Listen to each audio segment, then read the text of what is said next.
Subscribe now and press the bell icon. Never miss an update.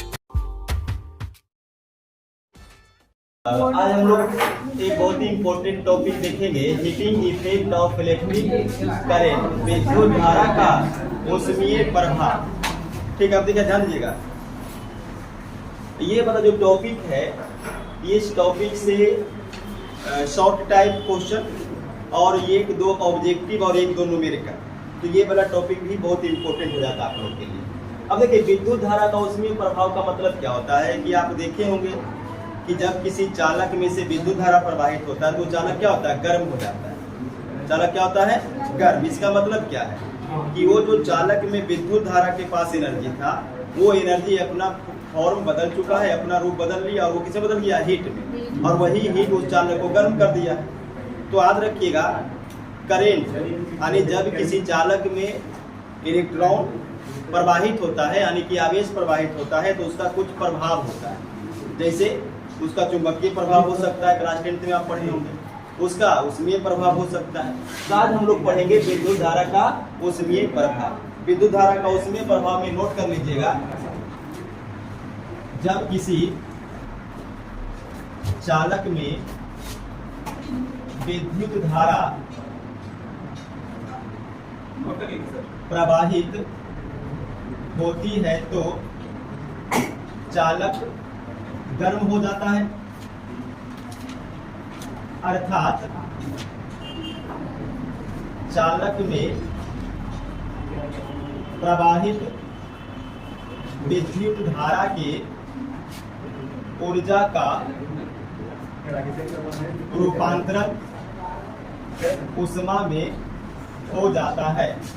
इसे विद्युत धारा का ऊष्मीय प्रभाव कहते हैं। क्लियर? जब किसी चालक में से विद्युत धारा प्रवाहित होगा, चालक गर्म हो जाएगा। इसका कारण क्या है, वो जो चालक में विद्युत धारा प्रवाहित हुआ है, उसके पास जितना एनर्जी था वो एनर्जी बदल चुका है अब दूसरे रूप में। किसमें? हीट में। कुछ ही बदलता है, ज्यादा नहीं बदलता है। मान लीजिए कि 100% एनर्जी आ रहा होगा इलेक्ट्रिक करंट से, तो उसका 30% 40% किसे बदल जाएगा, 20% किसे बदल जाएगा, हीट में, और बाकी का बाकी करंट के फॉर्म में रहेगा। और वही हीट को हम क्या बोलेंगे, विद्युत धारा का ऊष्मीय प्रभाव। और कितना हीट में बदलेगा, इसको भी हम लोग देख लेंगे। ठीक है, तो देखिए, ये विद्युत धारा का ऊर्जा जो है ऊष्मा में बदलेगा। कितना बदलेगा, तो ये विद्युत धारा जिस चालक में प्रवाहित होगा उसको कुछ प्रतिरोध होगा, और उस प्रतिरोध के विरुद्ध जितना वो कार्य करेगा, वही कार्य बदल जाएगा ऊर्जा में, क्योंकि कार्य का संबंध किससे है, ऊर्जा से। यानी आप इसको नोट कर सकते हैं, किसी चालक में प्रवाहित विद्युत धारा के द्वारा उत्पन्न ऊष्मा का परिमाण इसके द्वारा मतलब विद्युत धारा के द्वारा, इसके द्वारा चालक के प्रतिरोध के विरुद्ध किए गए कार्य के बराबर होता है।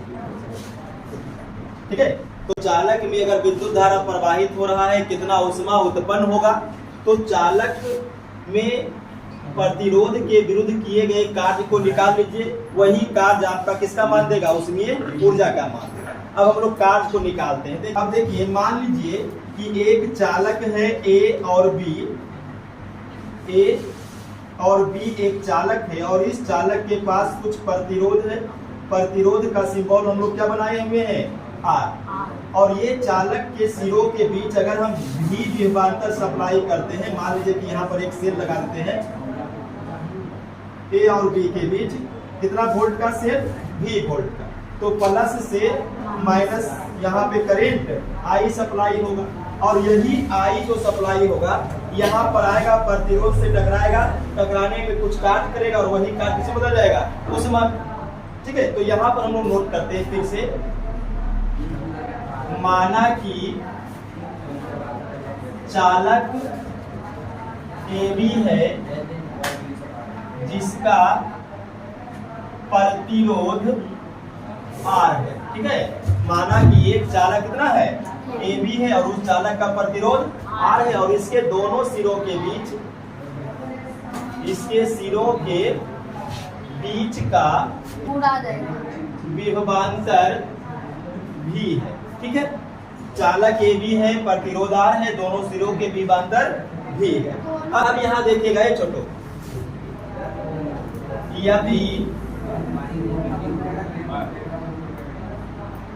चालक के सिरों से आई विद्युत धारा T समय तक प्रवाहित होती है तो A से B तक प्रवाहित आवेश का परिमाण, ध्यान दीजिएगा, आवेश के परिमाण को निकालेंगे तो आवेश के परिमाण के लिए संकेत क्या बना लेते हैं, Q। अब ध्यान दीजिएगा, यहाँ से प्लस से करंट I निकलना शुरू होता है, A से B तक करंट फ्लो करता है, तो हम A से B तक करंट अगर फ्लो कर रहा है और वो करंट I T समय तक प्रवाहित हो रहा है, कितना समय तक, T समय तक, तो आप याद कीजिए आवेश का प्रवाह होता क्या है, धारा। तो इसका मतलब जब धारा प्रवाहित हो रहा है तो इसका मतलब यहाँ से यहाँ T समय में आवेश प्रवाहित हो रहा है। अब उस आवेश को हम निकाल सकते हैं I इक्वल टू Q गुना T। अब बात कीजिएगा I इक्वल टू Q बटा T होता है, तो अगर हम यहाँ से Q निकालेंगे तो कितना मिलेगा, I गुना T। इसको समीकरण 1 कर दीजिएगा। और आगे देखिए, चूंकि चालक के सिरों A से B तक आवेश को ले जाने में किया गया कार्य। देखो ये छोटो, शुरू में हम लोग को सिद्धांत क्या पता है कि जो उत्पन्न ऊष्मा है वो चालक के विरुद्ध किए गए कार्य के बराबर होगा।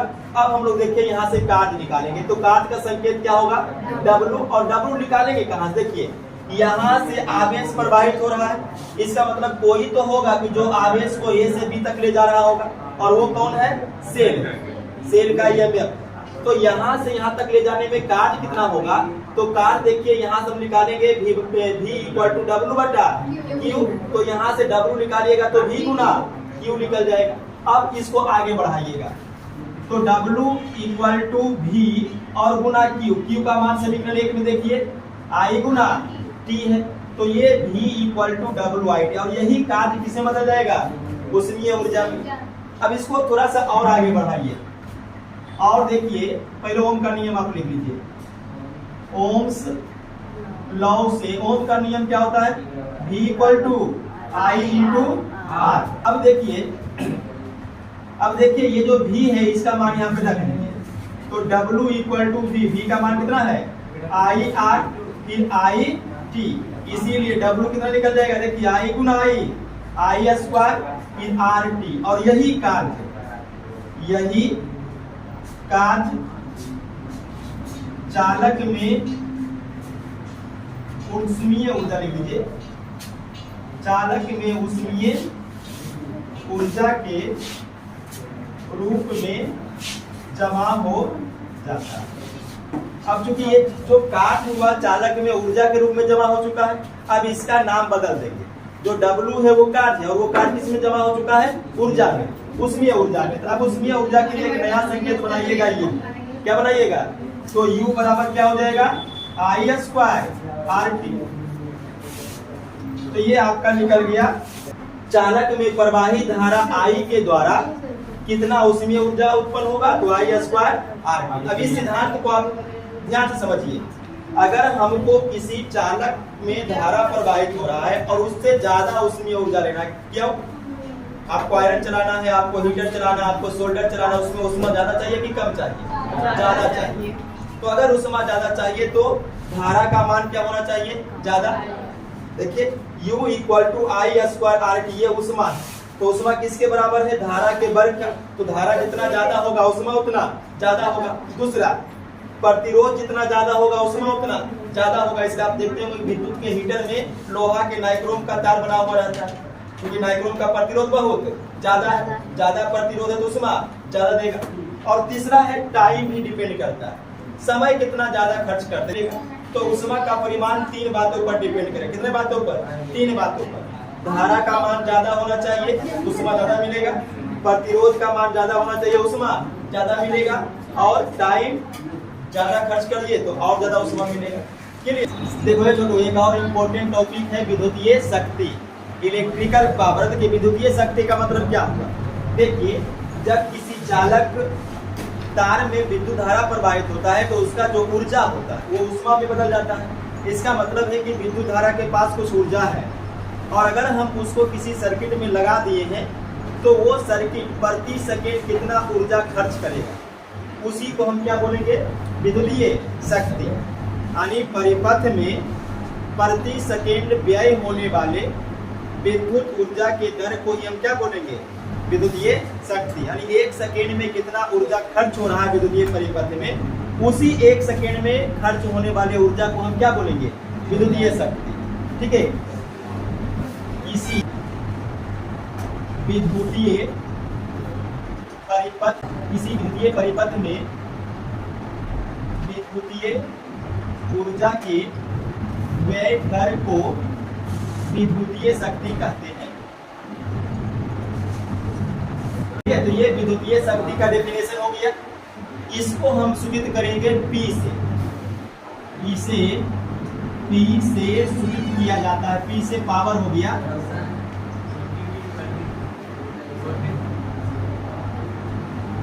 हाँ, क्या बोल रहे थे? कोई पी दीजिए ना, पी ही रहेगा, उसमें दिक्कत थोड़ी है। चलो ध्यान दे छोटो, P क्या हो गया? विद्युतीय शक्ति का संकेत। और विद्युतीय शक्ति होता क्या है? तो विद्युतीय ऊर्जा के व्यय का दर। अब बात कीजिएगा फिजिक्स में जब भी दर का बात होगा तो इसका मतलब वो टाइम का बात हो रहा है। किसका? टाइम का। और किसका दर? विद्युतीय ऊर्जा का। इसका मतलब है कि हम इसको लिखेंगे P बराबर W/T, यानी कि विद्युतीय शक्ति बराबर हो जाएगा। अगर इसको आप लिखिएगा, विद्युतीय शक्ति बराबर विद्युतीय ऊर्जा और बटा समय। जब भी दर का बात होगा तो समय से डिवाइड कर दीजिए। किससे डिवाइड करना है? समय से। और ध्यान दीजिएगा, ये छोटू इसको आगे बढ़ाइए। P = W। W का मान कितना आया हुआ देखिए, I² RT। तो W का मान रखिएगा I² RT और बटा में कितना है? T को T कैंसिल करेगा तो P = I²। एक फॉर्मूला बन गया P का। इसको और आगे बढ़ाइए, फ्रॉम ओम्स लॉ।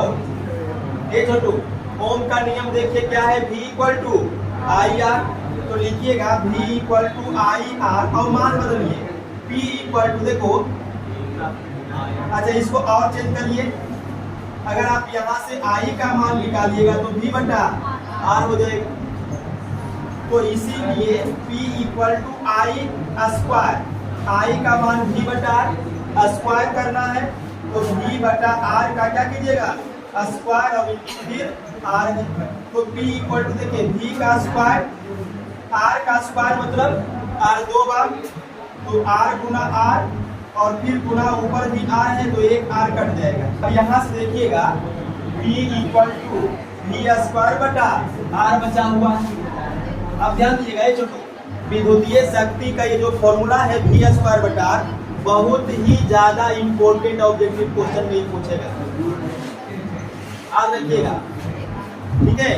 किसी चालक में प्रवाहित विद्युत धारा के कारण विद्युतीय शक्ति का फॉर्मूला याद रखिएगा V²/R।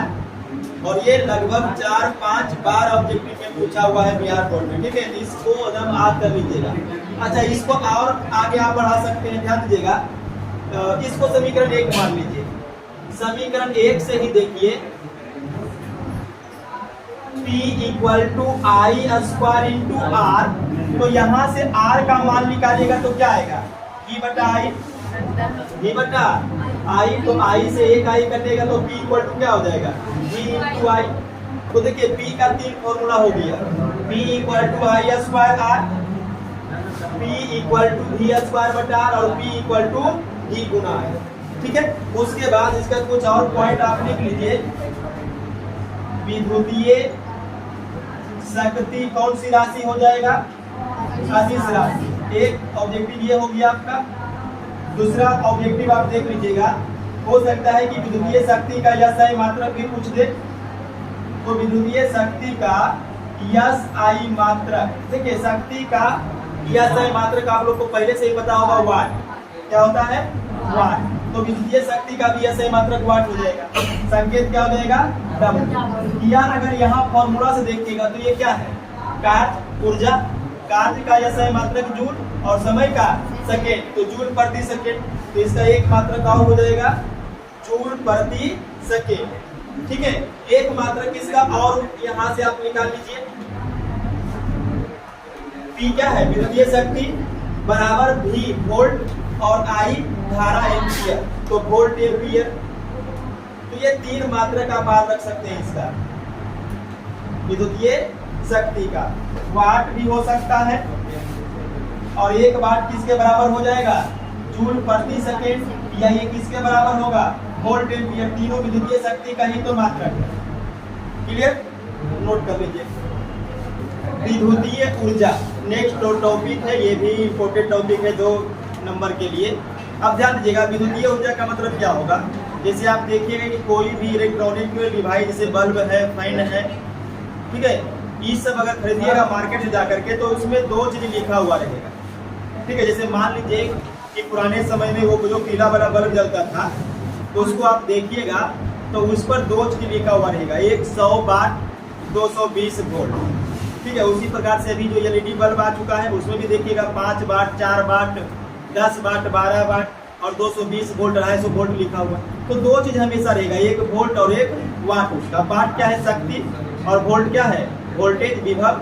यानी इतना वोल्टेज पर वो इतना शक्ति खर्च करेगा। और शक्ति का संबंध किससे है? प्रति सेकंड कितना ऊर्जा खर्च हो रहा है। तो अगर हम किसी बल्ब पर देखते हैं कि 220 वोल्ट और 100 वाट लगा हुआ है, इसका मतलब क्या है कि अगर इसको हम और तोड़ेंगे तो 100 वाट को हम क्या लिख सकते हैं? जूल प्रति सेकंड। तो अगर किसी बल्ब पर 220 वोल्ट और 100 वाट छपा हुआ है, अंकित है, तो इसका मतलब ये है कि अगर हम इस बल्ब को किसी विद्युत परिपथ में लगा देंगे तो वो 1 सेकेंड में 100 जूल ऊर्जा खपत करेगा। कितना वोल्टेज पर? 220 वोल्ट। वही ऊर्जा हम लोग बात कर रहे हैं विद्युतीय ऊर्जा का। ठीक है, अब ये विद्युतीय ऊर्जा का जो मात्रक होगा इसको याद कर लीजिएगा ऑब्जेक्टिव के लिए। विद्युतीय ऊर्जा का SI मात्रक। देखिए ऊर्जा क्या है? जूल। ऊर्जा क्या है? और ये ऊर्जा को हम नापेंगे किसमें? तो इसको हम नापेंगे किलोवाट घंटा में। किलोवाट घंटा में, और वो किलोवाट घंटा कितना के बराबर होगा? 3.6 गुना 10 का पावर 6। ठीक है, कहां से आया ये चीजें? याद कीजिएगा। देखिए P इक्वल टू W बटा T। अब W निकालें तो W बराबर PT। W बराबर PT। अब देखिए ये ऊर्जा हो गया शक्ति। शक्ति का मात्रक क्या है? वाट। और बहुत बड़ा मात्रक कर दीजिए तो किलोवाट। जब मात्रक शक्ति का बड़ा हो गया तो टाइम का भी मात्रक बड़ा होगा, तो सेकेंड के जगह पर क्या हो गया? घंटा। तो 1 किलोवाट घंटा विद्युतीय ऊर्जा का ही मात्रक है। और उसको अगर हम जूल में बदलेंगे तो 3.6 गुना 10 का पावर 6 जूल आ जाएगा। कैसे आएगा उसको भी आप देख सकते हैं। देखिए 1 किलो, तो किलो का मान 10 का पावर 3। फिर वाट, वाट को हम क्या लिख सकते हैं? जूल प्रति सेकेंड गुना घंटा। 1 घंटा में कितना सेकेंड होगा? 3600 सेकेंड। अब इसको जरा सॉल्व कीजिए तो सेकेंड माइनस सेकेंड प्लस खत्म हो जाएगा। ये 36, 1 2 0 और ये 3 0। अब इसको और जूल बचा हुआ है और सॉल्व कीजिए। 3.6 10 का पावर 1 2 3 4 5 और 1 6 आ गया। तो 1 किलोवाट जूल में बदलता है, दोनों एक ही है। तो याद रखिएगा विद्युतीय ऊर्जा का 2 मात्रक, या तो किलोवाट घंटा या तो जूल। और जूल में कितना होगा? तो 3.6 गुना 10 का पावर 6 जूल। इसका क्वेश्चन 2 तरीके से पूछ सकता है। 1 किलोवाट बराबर कितना? एक क्वेश्चन हो गया। दूसरा, किलोवाट घंटा किसका मात्रक है? किलोवाट घंटा किसका मात्रक है? तो क्या बोलिएगा? विद्युतीय ऊर्जा का। और ये बहुत इंपॉर्टेंट टॉपिक है। किलो वाट घंटा किसका मात्रक है, 3 4 5 बार पूछा हुआ ऑब्जेक्टिव में, देखिएगा क्वेश्चन बैंक बोलता है। ठीक है।